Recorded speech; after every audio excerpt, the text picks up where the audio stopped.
इधर की बेटी को नागरिकता नहीं मिल सकती, स्थायी नागरिकता नहीं मिल सकती। वजह कि भारतीय नागरिक कानून अधिनियम धारा 3 कहती है 26 जनवरी 1950 से 1 जुलाई 1987 तक जो कानून था उसमें दोनों में से माँ बाप दोनों चाहे विदेशी हो लेकिन भारत में जन्मा बच्चा स्थायी नागरिकता का हकदार होता था। उसके बाद दूसरा 1 जुलाई 1987 से लेकर 3 दिसंबर 2004 तक उनमें से माँ बाप में से एक विदेशी हो या एक इंडियन हो उसको नागरिकता मिल सकती थी। अब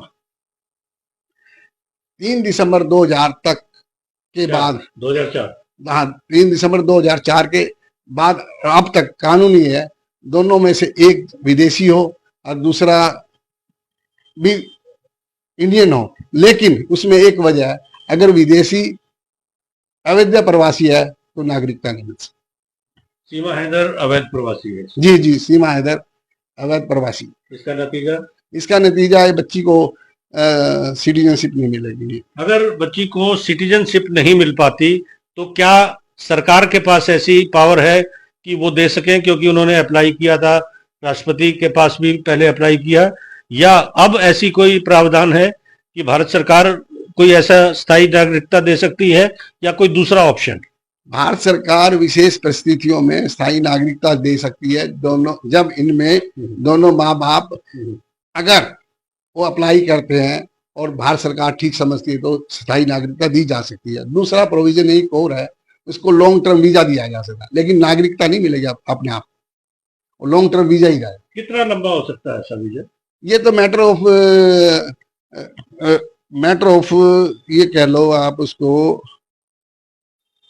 कंसिडरेशन है जी। कंसिडरेशन क्या है कि इसमें कितनी तकनीकी कमियां हैं उसको देखा जाएगा जी। उसके पहले मैटर सब जुडिस है, ऐसे किसी को जो ये कानून है उसमें तो इसको स्थायी नागरिकता बच्ची को नहीं मिल सकती। लेकिन लगातार विपक्ष चाहता है कि सीमा हैदर को जेल भेजा जाए या उन्हें तुरंत वापस पाकिस्तान भेजा जाए। इसमें अड़चने क्या? इसमें कोई अड़चन, इसमें तो मामला कोर्ट में चल रहा है, उसके बाद जो कोर्ट डिसीजन देगा, माननीय अदालत जो डिसीजन देगी उसके बाद देखा जाएगा। ऐसे थोड़ी भेजा जाए, अब तो रही है जी, रही है।